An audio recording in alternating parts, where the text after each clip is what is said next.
آج ہم اپنا دوسرا سبق پڑھیں گے۔ دوسرے سبق میں ہے نعت۔ ہم نعت کے شاعر کا تعارف اور نعت کے اشعار کی تشریح پڑھیں گے۔ سب سے پہلے شاعر کا تعارف دیکھیں۔ اس نظم کو لکھا ہے شاعر احسان دانش نے، جو 1914 میں پیدا ہوئے اور 1982 میں ان کی وفات ہوئی۔ ان کا اصل نام احسان الحق ہے اور دانش ان کا تخلص تھا، لیکن یہ احسان دانش کے کلمی نام سے مشہور ہوئے۔ بھارت کے صوبہ یوپی کا ایک ضلع ہے مظفر نگر، اس کے ایک چھوٹے سے گاؤں کاندلہ میں پیدا ہوئے۔ ان کے والد کی مالی حالت ناگفتہ تھی، یعنی بہت خراب تھی۔ عربی اور فارسی انہوں نے حافظ محمد مصطفیٰ سے پڑھی۔ اسکول میں صرف چند جماعتیں پڑھیں اور غربت کی وجہ سے تعلیم کا سلسلہ منقطع کرنا پڑا، یعنی ختم کرنا پڑا۔ بچپن ہی سے محنت مزدوری کرنے لگے۔ انہوں نے بہت سے کام کیے، اینٹیں ڈوئیں، مماری کی، چوکیداری کی، چپراسی رہے، مالی بھی رہے، لیکن اس دوران بھی وہ مختلف لائبریریوں میں جاتے رہے اور اپنا مطالعہ جاری رکھا۔ یہی وجہ تھی کہ وہ موضوع طبع تھے۔ موضوع طبع کا معنی کیا ہے کہ مناسب طبیعت کے مالک، یعنی جو بندہ شاعر نہ ہو لیکن طبیعت موضوع ہونے کی وجہ سے وہ شعر کہنے کی صلاحیت رکھتا ہو، لہٰذا احسان دانش قادر و کلام شاعر بنے۔ انہیں غزل اور نظم دونوں پر یکساں قدرت حاصل تھی، مگر ان کی وجہ شہرت ان کی نظمیں ہیں۔ انہیں مزدور شاعر بھی کہا جاتا ہے۔ ان کی تصانیف میں حدیث زندگی، درد زندگی، نوائے کارگر، آتش خاموش، گورستان، زخم و مرہم اور شہرازہ شامل ہیں۔ اس کے علاوہ ان کی آپ بیتی، یعنی جو انہوں نے اپنی زندگی پر مبنی کتاب لکھی ہے، اس کا نام ہے جہان دانش۔ جن لوگوں کو انڈر لائن کیا گیا ہے آپ نے یہ یاد کرنے ہیں، ان کتابوں کے نام بھی آپ نے اچھی طرح سے یاد کرنے ہیں۔ اب کھولیں نعت۔ ہم نعت کا تشریح پڑھیں گے۔ اس سے پہلے بھی میں نے آپ کو بتایا ہے کہ جب بھی آپ نے کسی شعر کی تشریح کرنی ہے تو اس کا حوالہ شعر آپ نے لکھنا ہے۔ حوالہ شعر میں کیا آتا ہے؟ نظم کا عنوان، جیسے نظم کا عنوان ہے یہاں پہ نعت، اور شاعر کا نام کیا ہے؟ احسان دانش۔ پہلا شعر ہے اس کا، دو عالم کا امدادگار آ گیا ہے۔ اب اس کے لیے آپ کھولیں شرح سرمایہ صفحہ نمبر 235۔ دو عالم کا امدادگار آ گیا ہے، امین آ گیا، غم گسار آ گیا ہے۔ ان کے معنی دیکھیں۔ دو عالم سے مراد ہے دونوں جہان، یعنی یہ دنیا کا جہان اور آخرت کا جہان۔ امدادگار مدد کرنے والا، امین امانت دار، غم گسار غم کھانے والا، ہمدرد۔ اس شعر کا مفہوم کچھ یوں بنتا ہے کہ اللہ تعالیٰ نے اپنے محبوب صلی اللہ علیہ وسلم کو دونوں جہانوں کے لیے سہارا بنا کر بھیجا ہے۔ آپ صلی اللہ علیہ وسلم کو اہل مکہ نے صادق اور امین کے القاب دیے۔ غریبوں کے غموں میں شرکت کر کے ان کے غموں کو کم کرنے والا آ گیا۔ ہر شعر میں حوالہ شعر آپ نے لکھنا ہے اور مفہوم کم از کم 1.5 سے 2 لائنوں کے اندر ہونا چاہیے۔ اب آئیں اس کی تشریح کی طرف۔ شاعر احسان دانش نبی اکرم صلی اللہ علیہ وسلم کی بارگاہ میں نذرانہ عقیدت پیش کرتے ہوئے، جو تشریح طلب شعر ہے، اس کے پہلے مصرع میں کچھ یوں عرض کرتے ہیں کہ اللہ تعالیٰ نے اپنے محبوب صلی اللہ علیہ وسلم کو دو عالم کے لیے، یعنی اس دنیا کے لیے اور آخرت کے لیے مددگار بنا کر بھیجا ہے۔ آپ صلی اللہ علیہ وسلم نے دنیا میں غریبوں، یتیموں اور مسکینوں کی مدد فرمائی، اور آخرت میں آپ صلی اللہ علیہ وسلم اپنے پریشان چاہنے والوں کی مدد فرمائیں گے، یعنی ان کی شفاعت فرمائیں گے۔ اسی لیے شاعر کہتے ہیں کہ آپ کی ذات دونوں جہانوں کے لیے رحمت ہے۔ بقول شاعر، عقبہ کی منزلوں میں بھی وہ ہوگا دستگیر، آسان جس کے فیض سے کار جہاں ہوا۔ یعنی عقبہ سے مراد کیا ہے؟ آخرت، دستگیر مدد کرنے والا، یعنی آخرت کی جو منزلیں ہوں گی وہاں پہ بھی نبی اکرم صلی اللہ علیہ وسلم ہماری مدد فرمائیں گے، کیونکہ ان کے دم سے ہماری دنیا کے جو کام ہیں ان کی سخاوت کی وجہ سے وہ بھی آسان ہو گئے ہیں۔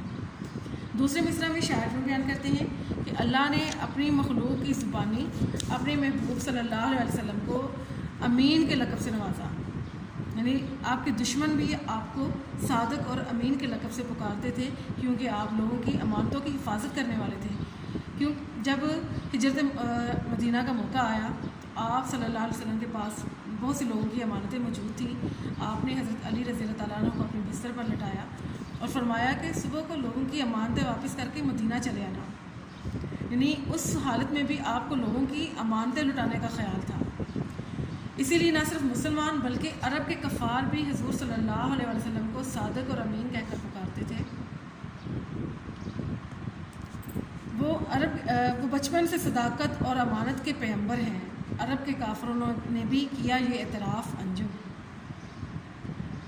آپ صلی اللہ علیہ وسلم نے اپنے اسوہ حسنہ سے ثابت کیا اور ضرورت مندوں کی مدد کر کے دکھائی، بیماروں کی عیادت کی، پریشان حال لوگوں کی مدد کی، ہر طرح کے لوگوں کی آپ نے ہر طرح سے مدد کی۔ آپ صلی اللہ علیہ وسلم کا اسوہ حسنہ ہمارے سامنے ہے، ہمیں اس کی پیروی کرنی چاہیے۔ الطاف حسین حالی اس سلسلے میں فرماتے ہیں، کرو مہربانی تم اہل زمین پر، خدا مہربان ہوگا عرش بری پر۔ شعر نمبر 2 ہے، غریبوں کی جان کو، یتیموں کے دل کو، سکون ہو گیا قرار آ گیا۔ غریبوں یعنی مجبور لوگ، مسکین لوگ، یتیموں یعنی وہ لوگ جن کے سر سے ماں باپ کا سایہ اٹھ گیا ہو، سکون، قرار، راحت، اطمینان، صبر۔ اس شعر کا مفہوم یوں ہے، حضور صلی اللہ علیہ وسلم کی آمد پر غریبوں اور یتیموں کو دلی سکون اور جان کو قرار اور اطمینان حاصل ہو گیا۔ احسان دانش اس شعر میں کے پہلے مصرع میں یوں عرض کرتے ہیں کہ عرب کے معاشرے میں جو کہ جہالت کا اندھیرا جہاں پہ چھایا ہوا تھا، غریبوں اور یتیموں سے جینے کا حق چھین لیا گیا تھا۔ غریبوں کو جان کے لالے پڑے رہتے تھے، یتیم احساس محرومی رہتے تھے۔ ایسے حالات میں نبی کرم صلی اللہ علیہ وسلم جب تشریف لائے، انہوں نے غریبوں اور یتیموں کو کی چارہ گوئی کی، ان کی مدد کی، ان کے دکھ درد کا مداوع کیا۔ اسی حوالے سے شاعر الطاف حسین حالی فرماتے ہیں، فقیروں کا ملجا، ضعیفوں کا ماوا، یتیموں کا والی، غلاموں کا مولا، اتر کر ہرا سے سوئے قوم آیا اور ایک نسخہ کیمیا ساتھ لایا۔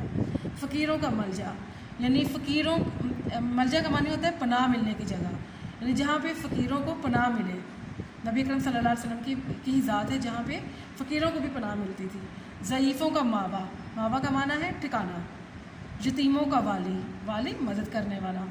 غلاموں کا مولا دوست۔ اتر کر ہرا سے سوئے قوم آیا، یعنی غار ہرا سے قوم کی طرف آئے اور ایک نسخہ کیمیا ساتھ لایا، یعنی قرآن پاک کا جو نسخہ ہے وہ اپنے ساتھ لے کر آئے۔ دوسرے مصرع میں شاعر عرض کرتے ہیں کہ عرب کا معاشرہ جس میں افراتفری تھی، انتشار تھا، بے قراری تھی، بے سکونی تھی، تو نبی کرم صلی اللہ علیہ وسلم کی آمد سے ہر طرف امن ہو گیا، ہر طرف سکون ہو گیا، پورا عرب جنت نظیر بن گیا، یعنی جنت جیسا بن گیا، ہر دل کو قرار، ہر جان کو سکون مل گیا۔ اس چیز کو مرزا خورشید بیگ فرماتے ہیں اس طرح سے کہ ہوئی آپ کی آمد پہ نور کی بارش، بکھر گئے جدھر دیکھیے اجالے سے۔ شعر نمبر 3 دیکھیں، اصول محبت ہے پیغام جس کا، وہ محبوب پروردگار آ گیا ہے۔ اصول محبت، اصول کا معنی ہے طریقہ، قاعدہ، پیام زبانی بات کی جائے جو، محبوب پیارا دوست، پروردگار خالق یعنی اللہ تعالیٰ کی ذات۔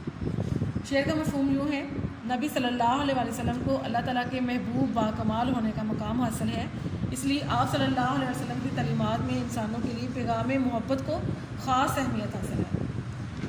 اس شعر کو شاعر احسان دانش اس کے پہلے مصرع میں یوں بیان کرتے ہیں کہ آپ صلی اللہ علیہ وسلم دلوں سے نفرتیں مٹانے والے ہیں۔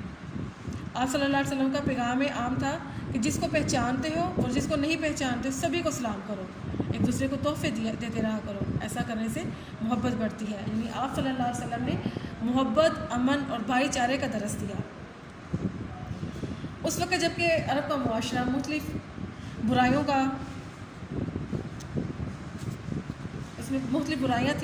کا شکار تھا، کسی کو کسی کے حقوق کا پتہ نہیں تھا، ہر طرح کے لوگ جو دکھ درد میں مبتلا تھے، جو امیر لوگ تھے، جو طاقتور لوگ تھے، بس انہیں کا راج تھا، غریب طبقے کی نہیں سنی جاتی تھی، غلام اور لونڈیاں اور اس طرح کے جو لوگ تھے ان کے دکھوں کا مداوع کرنے والا کوئی نہیں تھا۔ تو آپ صلی اللہ علیہ وسلم نے نہ صرف غلاموں، عورتوں اور یتیموں اور مسکینوں کے وقار میں عزت کا اضافہ کیا، ان کو مقام عطا کیا، بلکہ ان کے حقوق بھی مقرر کر دیے۔ آپ صلی اللہ علیہ وسلم نہ صرف انسانوں کے لیے بلکہ جانوروں اور پرندوں کے لیے بھی رحم رکھنے والے تھے، ان کے ساتھ بھی نرمی اور محبت کا سلوک کرنے کا درس دیتے ہیں۔ وہ دو جہاں کے لیے رحمت ہیں، بقول شاعر وہ دو جہاں کے لیے ہے رحمت، وہ بن کے خیر الانام آئے۔ دوسرے مصرع میں شاعر کہتے ہیں کہ اللہ نے نبی صلی اللہ علیہ وسلم کو اپنا محبوب بنایا ہے، اس لیے اللہ تعالیٰ نے اپنے کلام میں بھی فرمایا کہ بے شک اللہ اور اس کے فرشتے نبی صلی اللہ علیہ وسلم پر رحمت اور درود بھیجتے ہیں، اے ایمان والو تم بھی ان پر درود اور سلام بھیجو۔ اس کے علاوہ اللہ تعالیٰ نے مومنوں سے خطاب کرتے ہوئے آپ صلی اللہ علیہ وسلم کی آمد کا اعلان یوں فرمایا، اللہ نے احسان کیا ایمان والوں پر جو بھیجا ان میں سے رسول انہی میں سے۔ آپ صلی اللہ علیہ وسلم اللہ تعالیٰ کی محبوب ترین ہستی ہیں، کیونکہ آپ صلی اللہ علیہ وسلم کی وجہ سے اس کائنات کو تخلیق کیا گیا ہے۔ آپ صلی اللہ علیہ وسلم کی اطاعت کو اللہ تعالیٰ نے اپنی اطاعت قرار دیا ہے۔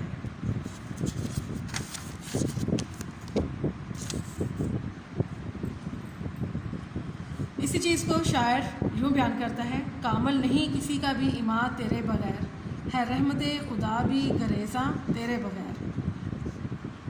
شعر نمبر 4 دیکھیں، اب انسان کا عرفان ہوگا، یقین ہوگا اعتبار آ گیا ہے، یقین ہو گیا اعتبار آ گیا ہے۔ عرفان کا معنی ہے پہچان، معرفت، یقین، اعتماد، اعتبار، بھروسہ۔ اس شعر کا مفہوم یوں ہے، آپ صلی اللہ علیہ وسلم نے اپنی ذات کے ذریعے انسانوں کو پہچان عطا فرمائی۔ آپ صلی اللہ علیہ وسلم نے اپنے کردار کی بدولت لوگوں کے اندر یقین اور اعتبار کو مستحکم فرمایا یعنی مضبوط کیا۔ شاعر احسان دانش شعر کے پہلے مصرع میں یوں بیان کرتے ہیں کہ نبی اکرم صلی اللہ علیہ وسلم سے پہلے کے زمانے کو زمانہ جہالت کہا جاتا تھا، انسان کا دشمن تھا، کسی کی پہچان نہ تھی، کی قدر نہ تھی، معاشرتی قدریں مٹ چکی تھیں، شرافت کو کمزوری سمجھا جاتا تھا۔ ان حالات میں محبوب خدا تشریف لائے، انسانوں کو انسانیت کا سبق پڑھایا، انسانیت کا وقار بڑھایا اور انسان کو اثر نو مسند اشرف المخلوقات پر بٹھایا۔ دوسرے مصرع میں اس حوالے سے بقول شاعر اس طرح سے بیان کرتا ہے کہ موت سے کس کو مفر ہے مگر انسانوں کو، مفر سے مراد فرار، موت سے کس کو مفر ہے مگر انسانوں کو پہلے جینے کا کرینہ تو سکھایا جائے، کرینہ طریقہ سلیقہ۔ دوسرے مصرع میں شاعر کہتے ہیں کہ لوگوں کو جینے کے طریقے بتانے والا محبوب خدا آ گیا تھا، جس نے اپنے کمال ترین اخلاق حسنہ کی بدولت لوگوں کی بے یقینی کو حق الیقین میں بدل ڈالا، لوگوں کے لیے دوسروں کی جان، مال، اولاد کی توقیر، عزت کو یکساں قرار دے دیا، بڑوں کا احترام لازمہ شرافت ٹھہرا اور بچوں پر شفقت کرنا تہذیب جانا گیا، صدق و صفا کا پیکر پر نور آ گیا، لے کر حیات تازہ کا منشور آ گیا، منشور قانون۔ اسی کو ایک اور شاعر نے اس طرح سے بیان کیا ہے، کس نے ذروں کو اٹھایا اور صحرا کر دیا، کس نے قطروں کو ملایا اور دریا کر دیا، آدمیت کا غرض سامان مہیا کر دیا، ایک عرب نے آدمی کا بول بالا کر دیا۔ شعر نمبر 5 دیکھیں، بجھے گا نہ جس کا چراغ محبت، وہ پیغمبر ذی وقار آ گیا ہے۔ معنی دیکھیے اس کے، چراغ شمع روشنی، ذی وقار عزت والے، احترام والے۔ مفہوم، اس کا مفہوم یوں ہے اس شعر کا، اللہ تعالیٰ نے اپنے محبوب صلی اللہ علیہ وسلم کو سراج المنیر بنا کر بھیجا۔ سراج المنیر یعنی روشنی کا چراغ۔ آپ صلی اللہ علیہ وسلم نے محبت کی روشنی کو عام کیا، لوگوں کو وقار دیا، عزت دی۔ آپ لوگوں کو وقار اور عزت دینے والے محبوب ترین نبی صلی اللہ علیہ وسلم ہیں۔ اس شعر کے پہلے مصرع میں شاعر احسان دانش نبی اکرم صلی اللہ علیہ وسلم کی عظمت اور ان کی شان کو اس طرح سے بیان کرتے ہیں کہ آپ کو سراج المنیر کا استعارہ آپ کے لیے استعمال کیا ہے، یعنی نبی صلی اللہ علیہ وسلم ایک ایسے روشن ستارے کی مانند ہے جس کی روشنی سے تمام عالم منور ہو رہے ہیں، تمام جہان روشن ہو رہے ہیں۔ آپ صلی اللہ علیہ وسلم نے محبت کو نہ صرف عام کیا بلکہ اپنے ماننے والوں کو حکم دیا، تم میں سے کوئی اس وقت تک مومن نہیں ہو سکتا جب تک وہ اپنے بھائی کے لیے وہ چیز پسند نہ کرے جو اپنے لیے پسند کرتا ہے۔ آپ صلی اللہ علیہ وسلم سراپا رحمت تھے، نہ صرف انسانوں کے لیے بلکہ جانوروں کے لیے بھی۔ آپ صلی اللہ علیہ وسلم دکھی انسانیت کے لیے سراپا رحمت بن کر آئے۔ آپ نے معاشرے کے ٹھکرائے ہوئے ظلم و ستم کے شکار لوگوں کے دکھوں کا مداوع کیا، ان کے غموں کا علاج کیا، انہیں معاشرے میں عزت دی، وقار دیا۔ بقول شاعر، آپ صلی اللہ علیہ وسلم نے سب کی رہنمائی کی، ساری مخلوق سے بھلائی کی۔ دوسرے مصرع میں شاعر کہتے ہیں کہ اللہ تعالیٰ نے اپنے محبوب کو وہ وقار عطا کیا، وہ بلندی، وہ مرتبہ بلند کیا کہ کسی اور انسان کو وہ اعزاز و مقام حاصل نہیں ہے۔ آپ صلی اللہ علیہ وسلم کو رحمت العالمین کے لقب سے سرفرازا گیا۔ اللہ تعالیٰ نے آپ صلی اللہ علیہ وسلم کو کس قدر عظمت، شان، عزت عطا فرمائی، اس کا اندازہ یہاں سے لگایا کہ سورۃ الکوثر کے ابتدائی آیات میں اللہ تعالیٰ نے فرمایا ہے، بے شک اے محبوب ہم نے آپ کو خیر کثیر عطا کی، آپ پس تو اپنے رب کے لیے نماز پڑھ اور قربانی دے۔ اصل میں شاعر یہ کہنا چاہتا ہے کہ نبی کرم صلی اللہ علیہ وسلم کی ذات مبارکہ کا چرچا اس قدر ہوگا کہ قیامت برپا ہو جائے گی، لیکن نبی اکرم صلی اللہ علیہ وسلم کے وقار اور شان میں ذرا برابر فرق نہ آئے گا۔ تمام زمانے، ماضی، حال اور مستقبل، تمام زمانوں میں صرف نبی اکرم صلی اللہ علیہ وسلم کے تذکرے آباد رہیں گے۔ اس لیے ہمیں ان کے وقار اور اعزاز کو اور زیادہ توقیر اور شرف عطا کرنا ہوگا، کیونکہ بقول شاعر، دونوں عالم میں تجھے مقصود گر آرام ہے، اس کا دامن تھام لے جس کا محمد نام ہے۔ آخری شعر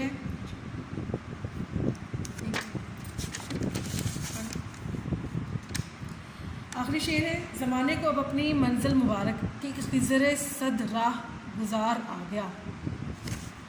زمانے کو یعنی تمام دنیا کو، جہان کو، خضر سے مراد ہے رہنمائی کرنے والا، راہ گزار رہنما، راستہ دکھانے والا۔ اس شعر کا مفہوم یوں ہے کہ اہل دنیا کو اپنی منزل مبارک ہو، کیونکہ نبی اکرم صلی اللہ علیہ وسلم کی صورت میں انہیں حضرت خضر سے بڑا رہنما اور کامل ترین رہبر مل گیا ہے، یعنی راستہ دکھانے والا مل گیا ہے۔ اس آخری شعر میں شاعر احسان دانش پہلے مصرع میں یوں بیان کرتے ہیں کہ اے زمانہ محبوب تمہاری خوش بختی ہے، اے لوگو تمہاری خوش قسمتی ہے کہ تم لوگوں کے بیچ اللہ نے اپنا محبوب بھیجا ہے، پھر اسی محبوب باری تعالیٰ نے اپنی زندگی کے باکمال ترین 63 سال آپ لوگوں کے بیچ گزارے، اپنے اسوہ حسنہ سے آپ لوگوں کو درس دیا، نہ صرف زبانی بلکہ اپنے اسوہ حسنہ سے، اپنے اعمال سے اس پر عمل پیرا ہو کے دکھایا، اپنے قدموں سے تجھے سرفراز کیا۔ یہی وجہ ہے کہ اللہ خود اپنے مقدس کلام میں زمانہ کی قسم کھاتا ہے۔ سورہ اثر میں ہے، قسم ہے زمانے کی بے شک انسان خسارے میں ہے۔ اس چیز کو شاعر جو ہے اس طرح سے ایک اور شاعر کے بقول، سارا عالم ہے منور آپ کے انوار سے، سارا عالم آئینہ ہے آپ کے کردار سے۔ دوسرے مصرع میں شاعر کہتے ہیں کہ انسانوں کو خسارے سے نکالنے والا، نقصان سے نکالنے والا، نفع دینے والا جو ذات ہے وہ نبی اکرم صلی اللہ علیہ وسلم کی ذات ہے۔ آپ نے انسان کو پستی سے نکال کر بلندی کی طرف لے گئے، جن لوگوں کے حقوق مقرر نہیں تھے ان کے حقوق مقرر کیے، عورتوں کو وراثت میں حصہ دیا، ماؤں کو توقیر دی، باپوں کو فضیلت دی۔ شاعر اصل میں یہ کہنا چاہ رہے ہیں کہ حضرت خضر جو ایک رہبر اور ایک رہنما کے طور پر جانے جاتے ہیں، نبی کی ذات ان سے بہت عرفہ اور اعلیٰ مقام پر ہے۔